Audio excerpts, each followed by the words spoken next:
আসসালামু আলাইকুম রহমতুল্লাহ। প্রিয় ভিউয়ার্স, প্রিয় শিক্ষার্থী বন্ধুরা, আশা করি সবাই ভালো আছো। আজকের ক্লাসে আসার জন্য, ভিডিওটি দেখার জন্য তোমাদের সবাইকে স্বাগত, শুভেচ্ছা, অভিনন্দন জানাচ্ছি। তোমরা ইতিমধ্যে থাম্বনেল দেখে মূলত ভিডিওটিতে ক্লিক করেছো।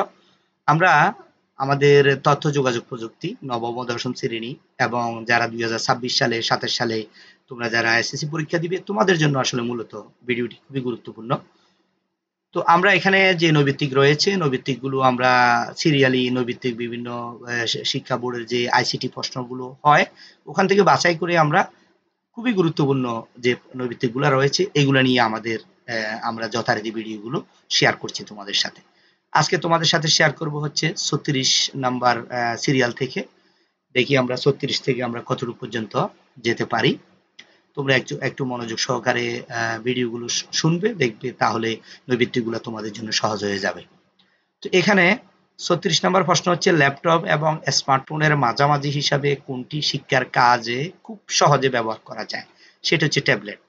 ঠিক আছে, ট্যাবলেট, ল্যাপটপ এবং স্মার্টফোনের মাঝামাঝি যে একটা ডিভাইস রয়েছে, সেটা বলা হয় ট্যাবলেট।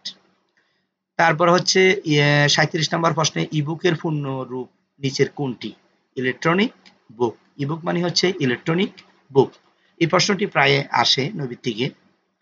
তারপরে দেখো, নিচের উদ্দীপকের আলোকে পরবর্তী দুইটি প্রশ্নের উত্তর দাও। দিব্য একজন সফটওয়্যার প্রকৌশলী। তিনি বাসায় বসে বসে বিশ্বের নামকরা কোম্পানি গুগলে প্রোগ্রামিং এর কাজ করে। এখানে দেখো 38 নম্বর প্রশ্ন বলছে, দিব্য এর কাজগুলো কি বলে? দিব্য এর কাজগুলোকে কি বলে?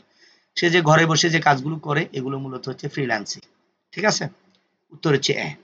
তারপর হচ্ছে 39 নম্বর প্রশ্ন হচ্ছে, দিব্য যে কাজগুলো করেন তার সুবিধা হলো পেশা হিসাবে এর আলাদা গুরুত্ব রয়েছে। সারা পৃথিবীর মানুষেরা একসাথে অংশ নিতে পারে। বিভিন্ন প্রতিযোগিতায় নিজেকে প্রমাণ করার সুযোগ আছে।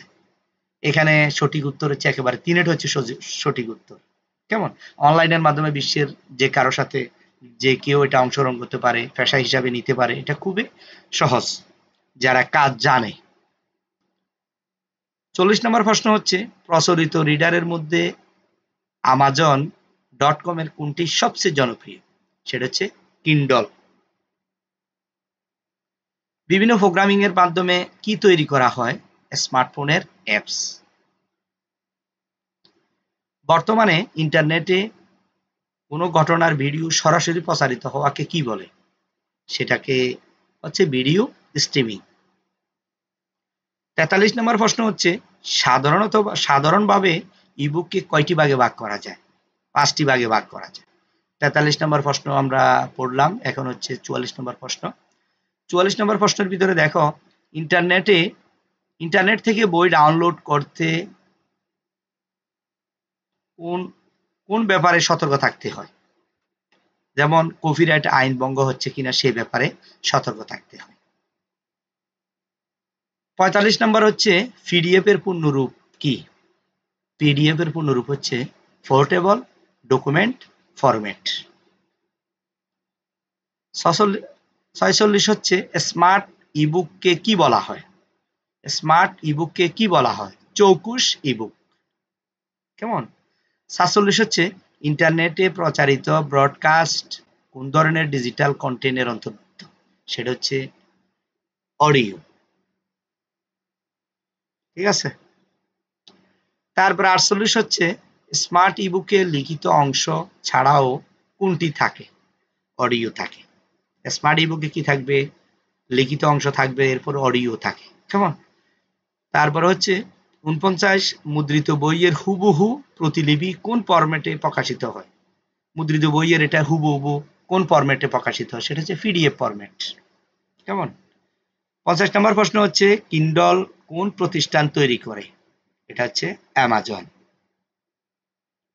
51 নম্বর প্রশ্ন হচ্ছে, ডিজিটাল কন্টেন্ট এ কোন ধরনের উপকরণ বেশি থাকে? টেক্সট, মানে ডিজিটাল কন্টেন্টের ভিতরে লেখাটা বেশি থাকে। 52 নম্বর প্রশ্ন হচ্ছে, কালক্রমে কম্পিউটারে কোন দুইটি মিডিয়া যুক্ত হয়? কালক্রমে। ঠিক আছে, চিত্র ও শব্দ। সঠিক উত্তর হচ্ছে চিত্র ও শব্দ। চলমান গ্রাফিক্স কোনটি? ভিডিও। চলমান গ্রাফিক্স কোনটি? ভিডিও। শিক্ষার্থী বন্ধুরা, আমরা 53টি প্রশ্ন তোমাদের সাথে শেয়ার করেছি। সেটা হচ্ছে 36 থেকে 53 পর্যন্ত আমরা শেয়ার করেছি প্রশ্নগুলো।